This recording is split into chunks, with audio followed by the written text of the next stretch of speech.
Family, what's going on?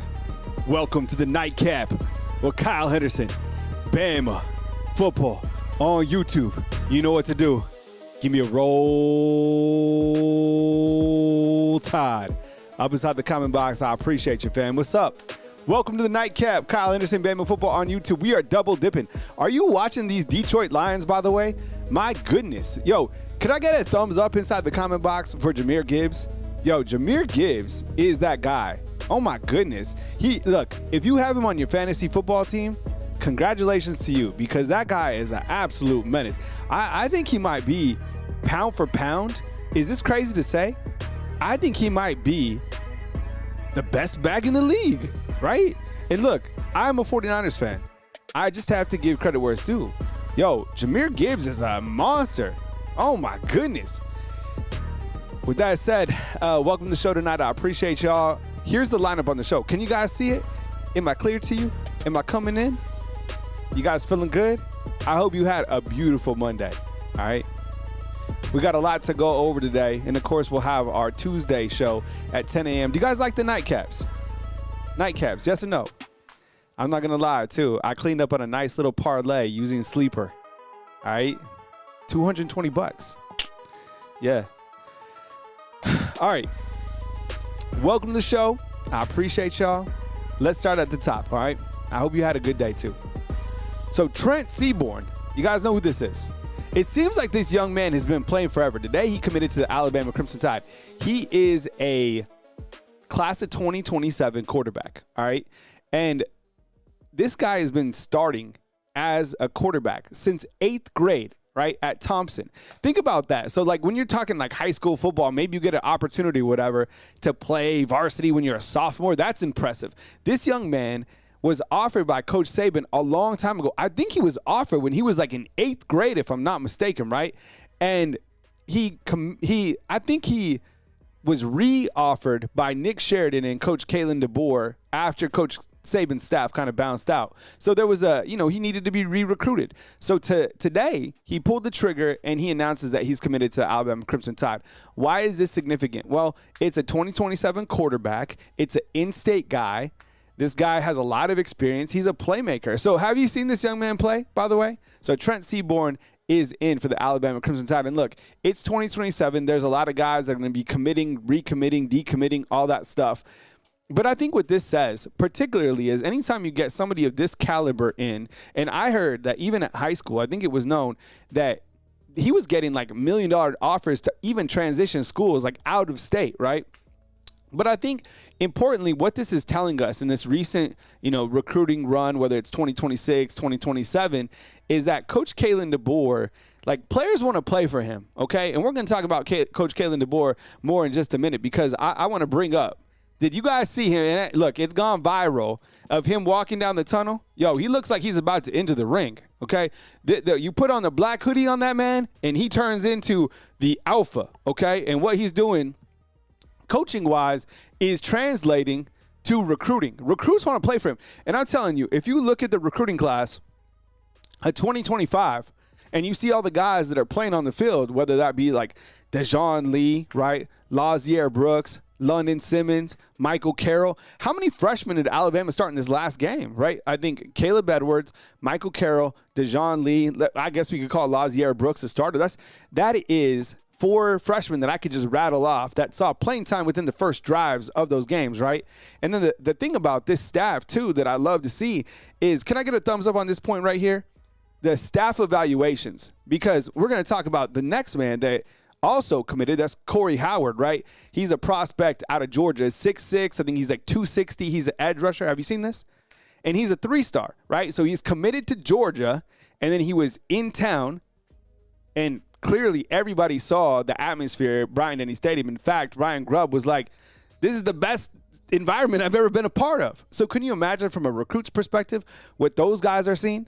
All right, so my point is the recruiting is absolutely on fire, because the prospects like Corey Howard, he sees what's going on at Georgia. He was committed to Georgia. He's from Georgia.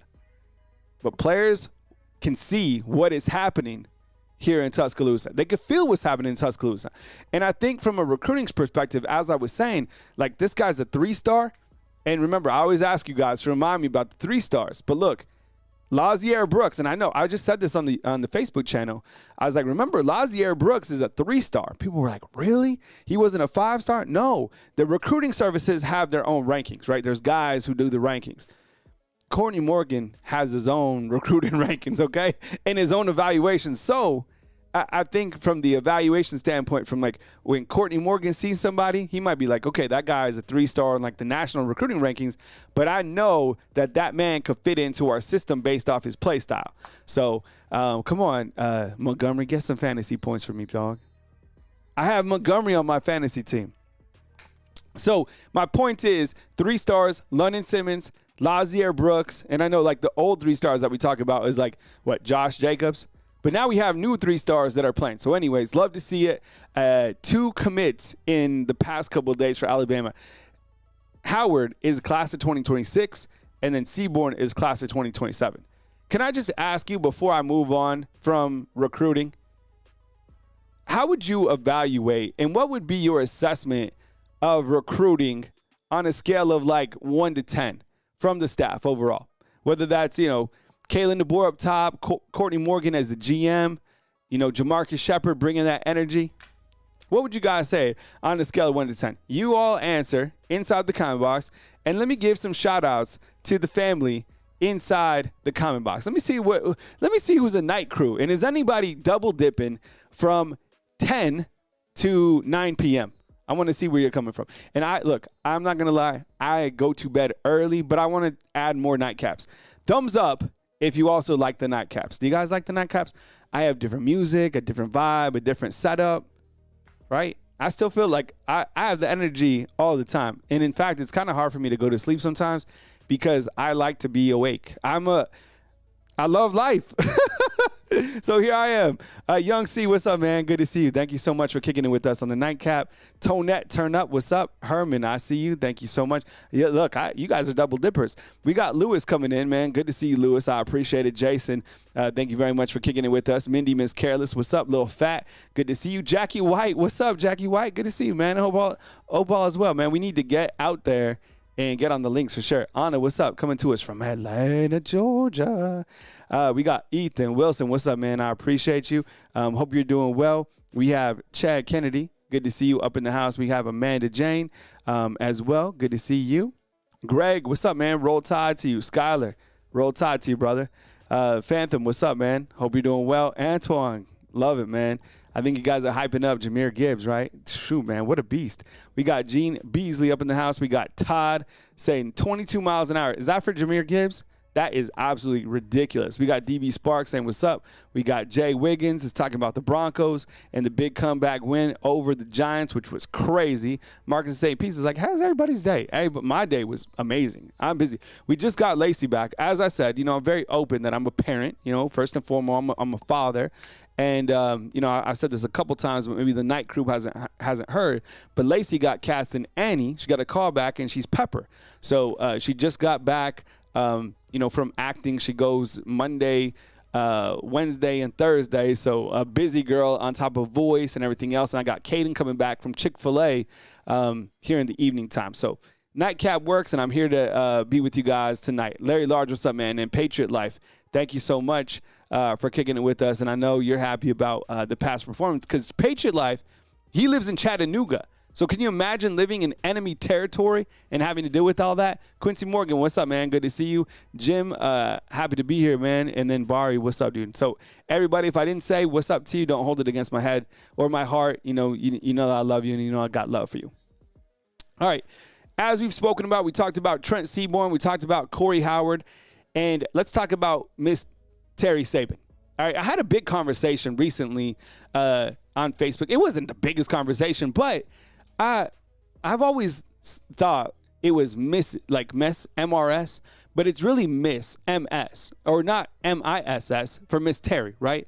So I love her, and so she is such a gem. And I love how Coach Saban is so elevating to her. And it's like our favorite couple, right? I miss them. And she did so much for this community here in Tuscaloosa. I'm sure you saw it on Saturday when she was on College Game Day briefly. Pat McAfee was like, yo, Miss Terry or Coach Saban, is this Penn State? Does that seem appealing in any shape or form? And she was like, listen. She was like, I have no doubt that Coach Saban would go back and win his 8th national championship, supporting him, right? She was like, I have no doubt. She was like, I haven't heard a number. And they were saying like $50 million. She's like, I haven't heard a number. But you know what he said? And this is why Coach Saban is the absolute G. And this is why he's the GOAT. Because of this right here. He said this, and he's so uplifting and positive, but he's got the wisdom. And this is what he says. When Miss Terry said, look, sorry, I don't want to take away from our little baby coaches like Lane Kiffin and Kirby Smart, right? He follows up and says this. He was like, you know what? Mrs. Always Right is right once again. And that's just it. Yo, happy wife, happy life. So Coach Saban, the man of wisdom, obviously flourishing in where he's at right now on TV. But they're living their best life. You can see their daughter, Kristen, in the background. But look, if Saban came back, I mean, it's just never going to happen. I think it's a clickable headline. But let me ask you inside the comment box, do you really think out there that Coach Saban would really come back to coach anywhere in college football? I don't think so. He still refers to himself as kind of part of Alabama. He's still being paid by Alabama, $500,000 a year. He still helps Alabama recruit, right? Every once in a while. He's at every single Alabama football game. There is no way that he's going to come back to coach college football. Just no way, all right? Y'all saw this today during Coach Kalen DeBoer's press conference, and we'll go over this more tomorrow during our Tuesday show when we play the press conference, stop it, make observations. But Coach Kalen DeBoer with the soundbite and said, look, the best is yet to come. And I was like, man, yeah, I like where that's at, because that's the complete opposite of being complacent. And that comes at a perfect time for like a rat poison week. And I'm going to show you some interesting stats about South Carolina on the back end. But Coach Kalen DeBoer, and thumbs up if you agree with this point, he is getting more and more comfortable understanding that it's okay for him to be that alpha, that dog, that king of the jungle. Like, we want that. And he's slowly doing this metamorphosis. And with this black, isn't it amazing? Because black is always viewed as kind of like the villain, right? Or the tough guy. Ever since he put this black hoodie on, he's doing like this major metamorphosis to like becoming this big dude, right? DSGB, what's up, man? I see you. And he's like the man now. And it's been amazing. No, I think it was a 3-star. And that, John, what's up, man? John's talking about a 5-star. The guy was, I think, a class of 2027, like, I think it was like a 4-star out of IMG that decommitted.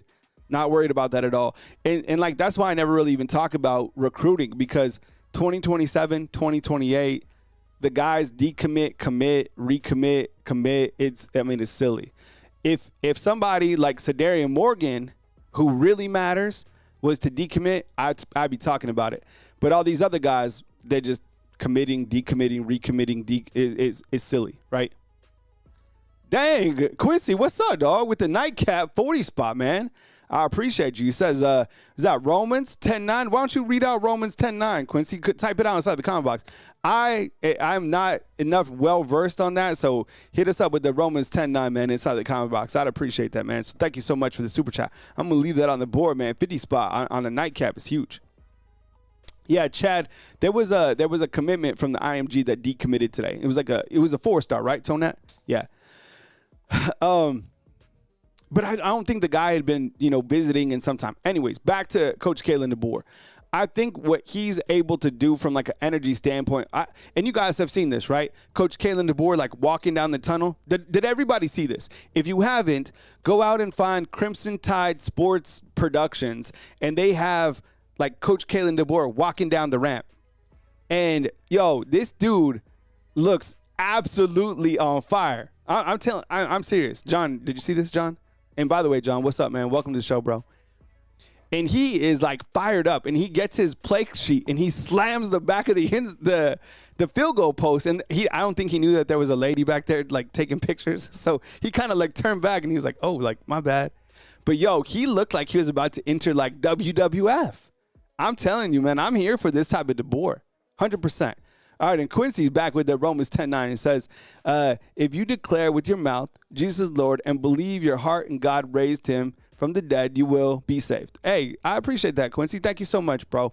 And we appreciate the positive vibes, man. And I always look forward to when you email me. So thank you so much, bro. I appreciate that inside the comment box. But I'm here for Black Hoodie DeBoer. Who would have thought that this would have been, part of DeBoer's journey? Last year we were criticizing him. He wore cargo shorts and he wore more blue and it wasn't crimson. And you know what I'm saying? It's like, we have never been so obsessed with what somebody wore before. But in the South, I will say this. The South goes hard in terms of the drip that people have. Like game day on Saturday, people go, they wear their Sunday best is like their Saturday best. You see what I'm saying? Like if you ever been to if you were at the tailgate, people come dressed up, and that's just how it is now. It's all over the place, but people dress really well here. All right, let's see what Crimson Angels has to say inside the comment box. What's up, Crimson? Good to see you, bro. Let's see if I can line that up a little bit better. Josh Heupel needs to stop blaming everyone else but himself and his staff for not getting their butt kicked. Sick and tired of Tennessee fans making excuses for the game on Saturday. What's up, Crimson Angel? Good to see you, bro. I think Tennessee, they certainly shot themselves in the foot, but that's a sign of a bad football team. Tennessee had the opportunity to beat Georgia. They couldn't close the door. I thought they had some opportunities to get back in the game against Alabama, and they didn't, right? The call that led to the pick six, that was ridiculous. I think that was a very predictable play call. Everybody knew that was coming, and they had to, right? Because if it's an incompletion, they get another play. So, look, Tennessee, are they better? This is how I look at Tennessee. Is Tennessee a good football team? Yes, they're a good football team. And do I think they're better than a team like BYU? Probably. Because BYU right now is ranked, what, 9th? Or no, they're 11th, right, in the AP? So I already went through my grievances with BYU. TJ, what's up, man? Good to see you, bro. I appreciate you, man. And T-Crush, what's up, T-Crush? Good to see you, bro. T-Crush is like, yo, this is standard run the mill for Tennessee.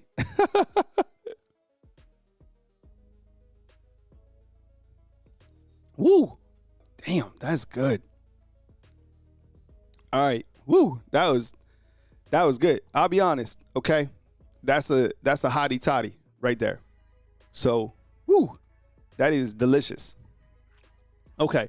So DeBoer saying the best still yet to come. Love the non-complacency from the big man. I think that I love where it's going. A couple weeks ago, I wanted to be very vocal about how I felt about Coach Kalen DeBoer and love what he's doing, not only from a recruiting standpoint, but week by week. And I know I have to, clearly say it's a rat poison week because oddly enough, Coach Kalen DeBoer loses the teams that aren't ranked. But I think in this particular setting, he understands, what's at hand. He understands it's a one-game season. Jahmyr Gibbs, they're playing highlights of this dude. He is unbelievable. Unbelievable. One of the best back, the best back. I think he's the best back in NFL, period. But I love the non-complacency, and I think he understands that, and that's going to come with continued growth. He has – if he's Batman, he's got Robin right next to him and Ryan Grubb. And I'll get to Ryan Grubb right now because look at this photo. This photo goes hard, huh? Do you guys like this setup? This is like my nightcap setup. Sometimes I'm standing, sometimes I'm sitting. Then I put these little photos. I do all the graphics and stuff like that in-house. So, I want you guys to have a really good product.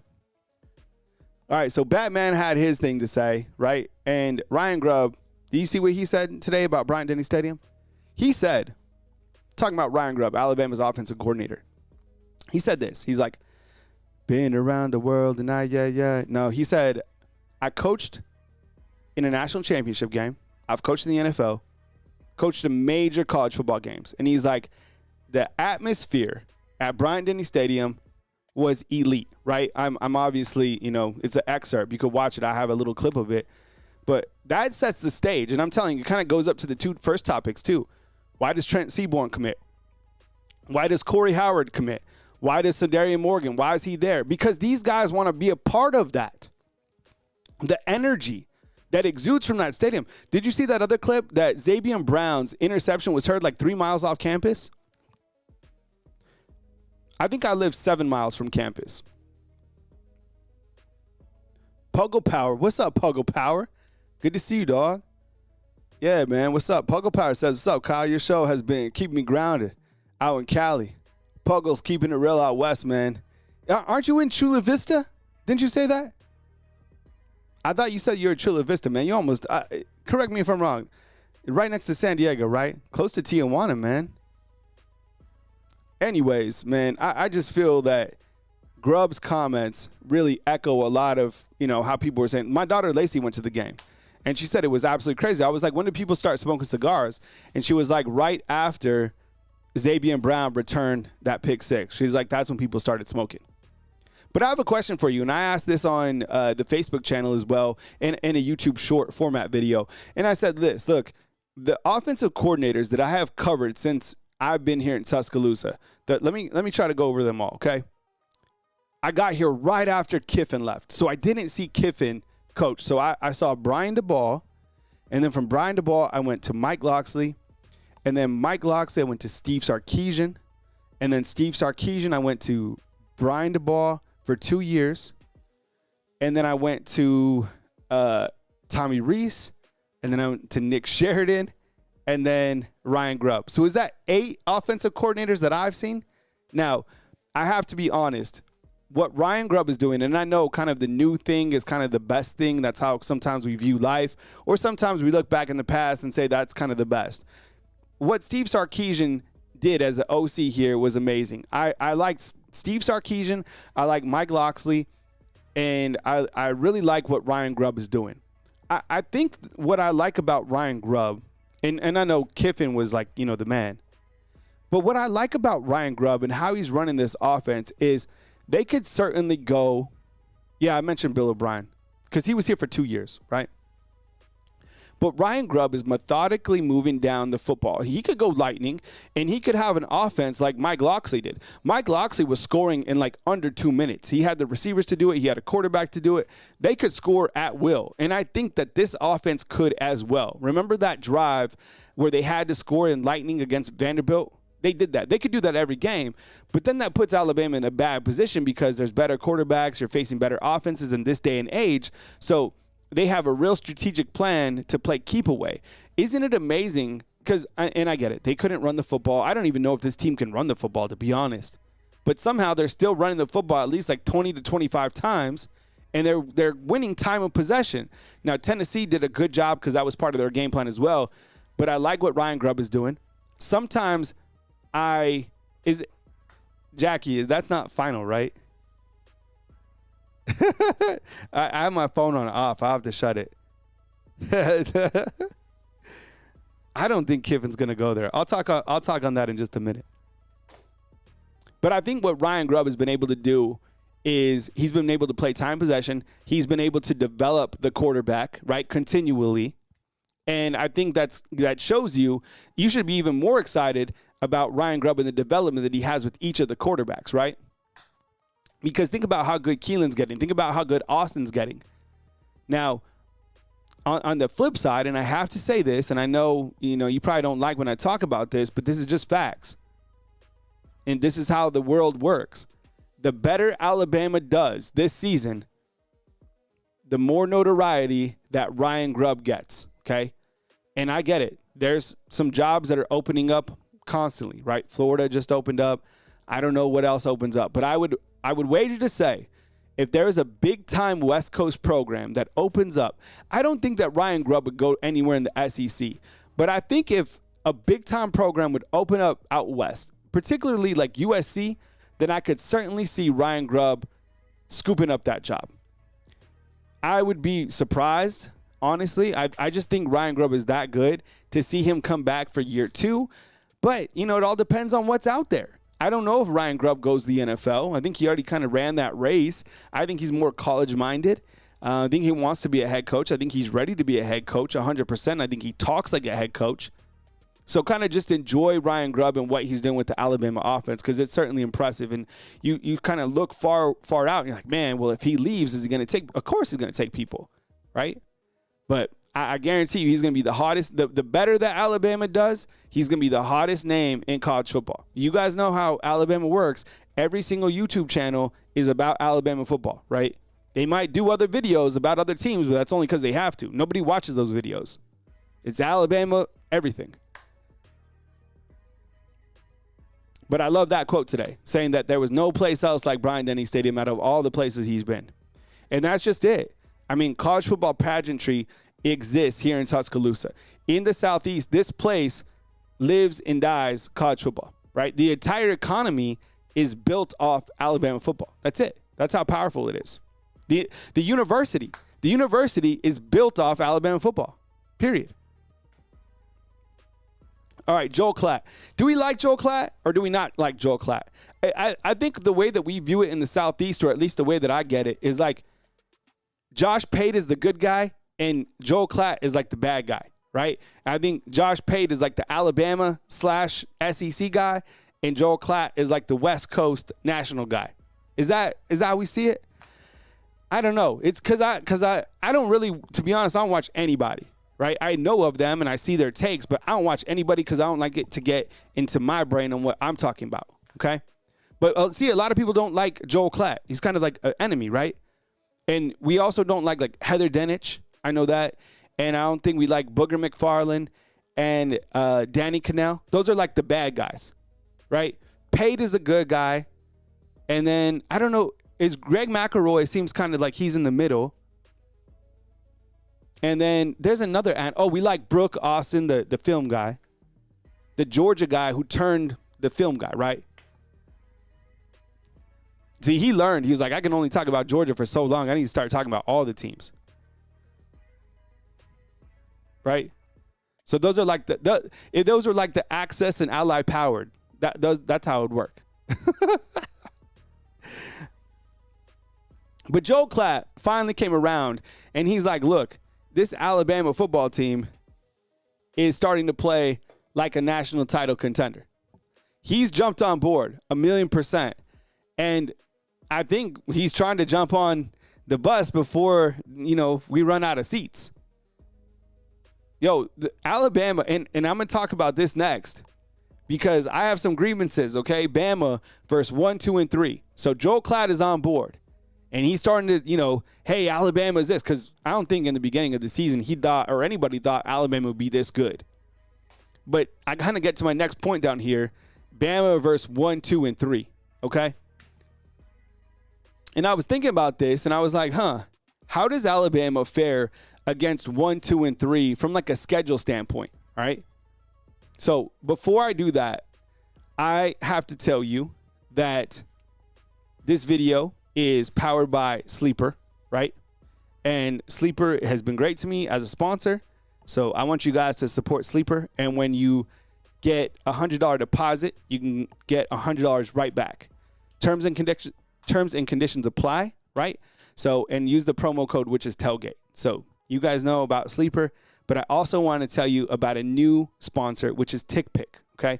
So if you're out there and you want to go to a concert, a festival, music festival, anything, you can get TickPick and use the promo code HMA, and they'll definitely hook you up. I'm going to play that commercial right now, and I'll be back, and I'll compare Alabama versus 1, 2, and 3. I'll be back in 1 minute. Here's a message from TickPick. Family, what's going on? Kyle Henderson, Bama Football on YouTube. I don't know about you guys, but one of my biggest pet peeves is hidden fees when buying sports tickets. Why can't there just be one particular price that is set, and that's the price that I actually pay? If there was only an app where hidden fees didn't exist, well, I want to give a shout out to our sponsor of today's video, TickPick. All right, huge shout out. With over 20 million downloads, TickPick has you covered. NBA, NFL, concerts, festivals, you name it. TickPick gives you the lowest price guaranteed. No fees. What you see is what you actually pay, okay? And, of course, I have a promo code for you. You can use the promo code, which is HMA, for $20 off your first set of tickets at TickPick with the purchase of more than $100. That's $20 off any tickets with the promo code HMA. Make sure you click the link in the description box and you download the app and have the code automatically added to your account so you can use it later. Thank you, TickPick. All right, fam. I appreciate you guys taking care of the sponsor like that. And, truth be told, that is a sponsor that I'm, continuing to work on. So if you guys could, use that promo code HMA, I'd certainly appreciate it. So think about TickPick when purchasing your next tickets. So here's my grievance. Bama versus 1, 2, 3, okay? I started thinking about this, and I was like, which team has the best resume?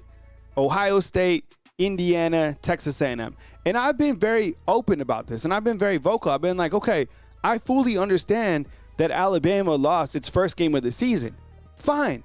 But it's about what have you done for me lately, and who have you beat overall, collectively. So let's just go through it, okay? I'm going to show you Ohio State's schedule, Indiana's schedule, who they've beaten so far, and A&M, and be honest with me. Be 100% honest with me. Tell me who has the best body of work so far, okay? I won't be mad. I want to know, okay? I want to know. Was that by Joe? I want to know. All right, so here is Ohio State's schedule, okay? Does this impress you? They beat Texas back when Texas, man, were we wrong on Texas? If there was nothing more that we were wrong on in college football, it was Texas. Texas barely beat Kentucky.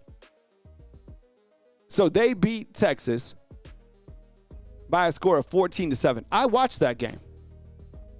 Then they beat Grambling. I watched that game too. I don't know why, but it worked out that I was able to watch that game. They beat Ohio 37-9. I watched them play Washington. I actually thought that Washington was pretty good. I like their quarterback. Fast, good, athletic.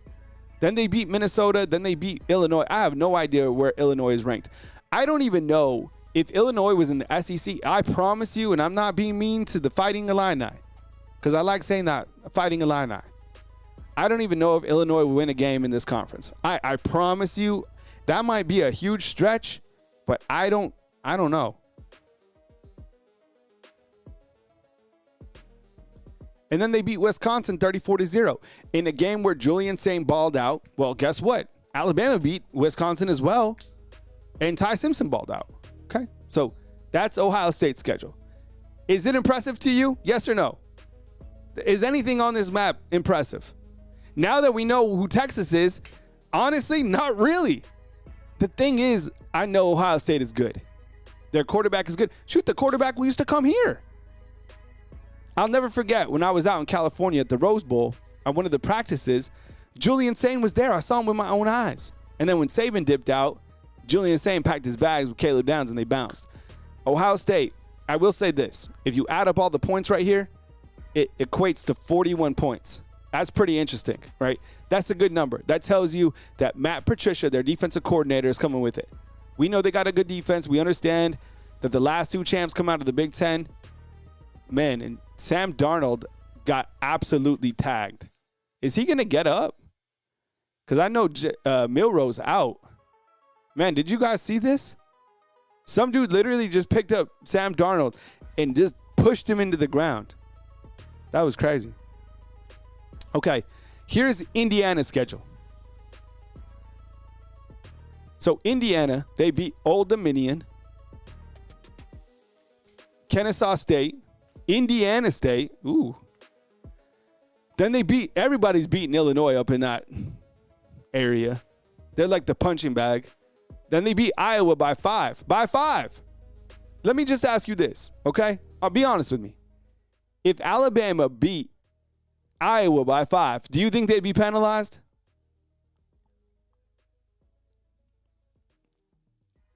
I'm telling you, Alabama is held to a different standard. And I'm not just saying that because this is, Alabama-centric show. I honestly believe that they're held to a different standard. I can back it up. Miami just lost to an unranked team and they moved down 7 spots. When Bama lost to an unranked team, they dropped 13. Bama dropped when they were open. Remember that? So Indiana, then they roll up the Fighting Illini. They barely beat Iowa. They beat Oregon, which is their statement win, right? Which is impressive. By 10. I like that victory. Okay? And then they beat Michigan State 38-13. Are you impressed with their body of work? I like their quarterback. Fernando Mendoza is a good quarterback. 21 touchdowns, 2 interceptions, good numbers. Aggressive defense. I mean, are they good? Kurt Signetti is making $11.6 million now at Indiana. Talk about an easy job. I'm going to drop some facts on you, okay? Indiana, in the past 2 seasons, okay? In the past 2 seasons, they have played 3 top 25 teams in the regular season. 3, okay? This season, stay with me, fam. Ohio State has played 2 top 25 teams, and Indiana has played 2 top 25 teams. That equals 4, okay? Alabama has beaten 4 top 25 teams this season by itself, all right? Okay, the third team. This is Texas A&M schedule right here from top to bottom. I started thinking about Texas A&M, and I was like, you know what? Okay, yeah, these guys are winning and they're undefeated, but let's look under the hood, all right? And let me pop the hood on Texas A&M. Then I was like, you know what? This isn't the most impressive schedule. San Antonio, Utah State, Notre Dame by 1, Auburn by 6. Look who they've played in the SEC. Alabama, can you guys help me, please? Alabama's played 4 consecutive. Why is Alabama behind these guys? And I get it. Kyle, the rankings don't mean anything, dog. It's the AP. It's the coaches poll. I know, man, but this is the way that people view Alabama and the way they view college football.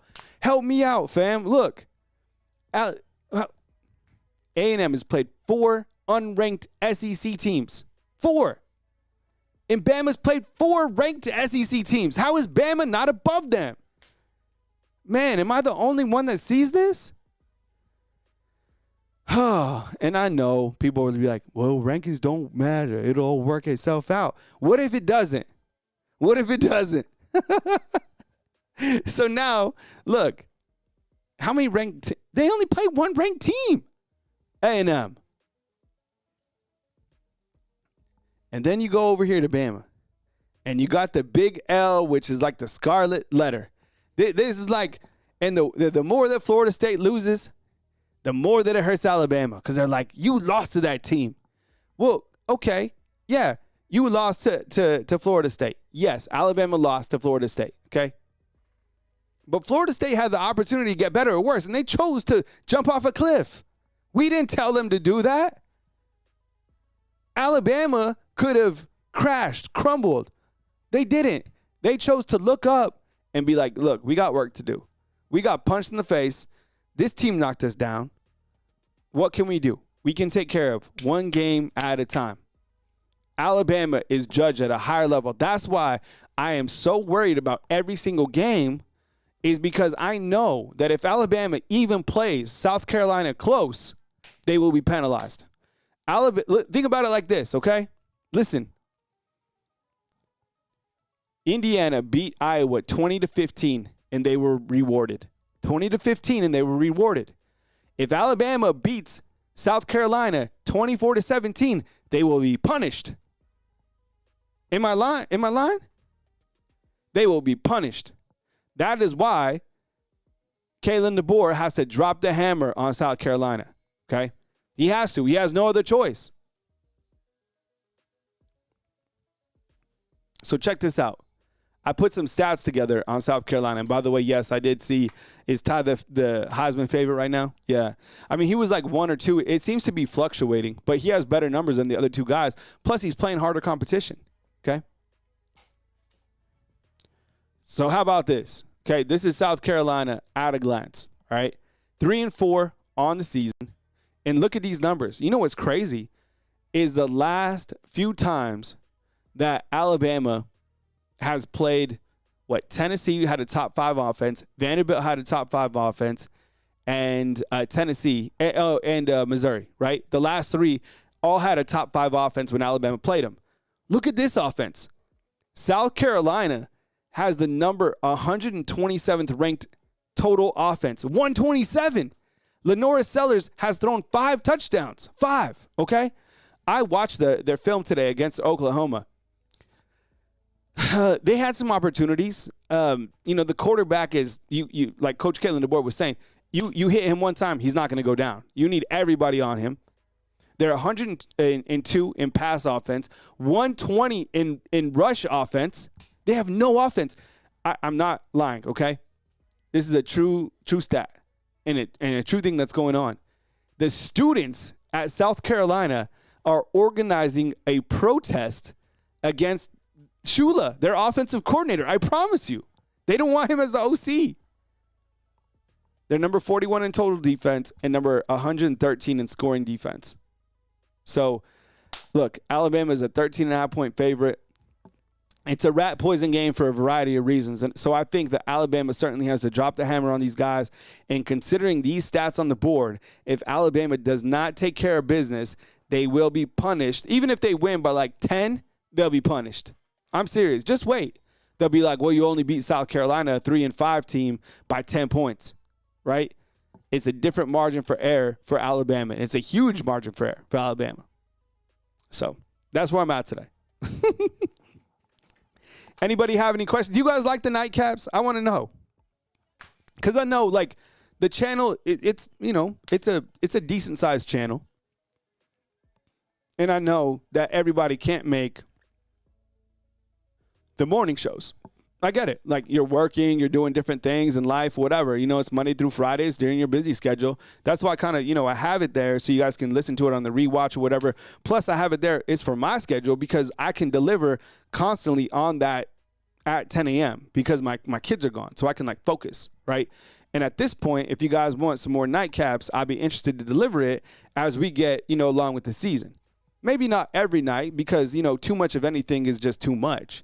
But I think, like, the nightcaps on, like, these heavy, college football nights or news as it happens, happy to do it. So nightcaps for sure. And it's a little less formal, right? I think sometimes when I do, like, my Monday through Friday show, I might be, like, in a polo or, I might have my hair all swooped up or whatever.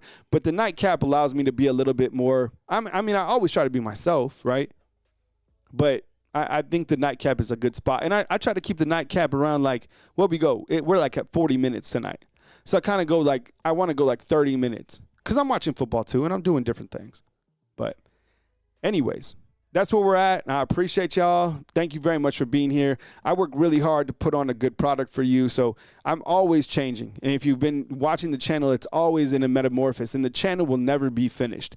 It's kind of like the La Sagrada Familia, right? If you're familiar with, Barcelona, Spain, it's just like it's never going to be finished. It's just not because it's always got to change. And I'm never going to be completely satisfied with anything with the channel. I'm just not. Like, I have really high standards about every single thing. Like, I'm never just like, oh, it's perfect. There's always little things that I want to fix. And I'm always welcome to your feedback. And I really appreciate you guys giving me grace as I grow the channel, as I go through different things on the channel with life or whatever. So thank you so much for being in my corner and for kicking it with me right here on Bama Football on YouTube on the nightcap. So definitely hit the thumbs up, like Chad said. I appreciate the super chat from Big Q on here. And, you guys sleep well. Enjoy your restful evening, and I'll catch you tomorrow at 10 a.m. Tomorrow what we'll do is we'll chop up Coach Kalen DeBoer, Ryan Grubb, and Kane Womack, what they said today on Monday. We'll chop it up. We'll make observations, and then we'll continue to get through the rest of the week, headed into another pivotal game in the SEC against South Carolina. I'm Kyle Henderson, Bama Football on YouTube, and now we hit the outro. You guys ready? Have you guys seen the outro? The outro is relatively new. Coming to you from beautiful Tuscaloosa, Alabama, on the nightcap, Monday, October 20th, 9:45 p.m. Kyle Henderson, Bama Football on YouTube. Good night, fam. I love y'all. Sweet dreams. Say your prayers. Good night. We out. Yeah. What you gonna do? Kalen DeBoer is coming for you. 3, 4, better lock your door. Black hoodie, you can't find it at any store. Oh my goodness, am I back? Kyle Henderson on the comeback. We do it every single night on the nightcap. 5953, you know that's where it's at. Come on, hit me on the outro. You didn't think that I could freestyle or flow. I'm gonna hit you one time with the outro. Cause we Bama football, yo, let's go. Oh my God, bars on bars. We out, fam. I love you. Good night and sweet dreams.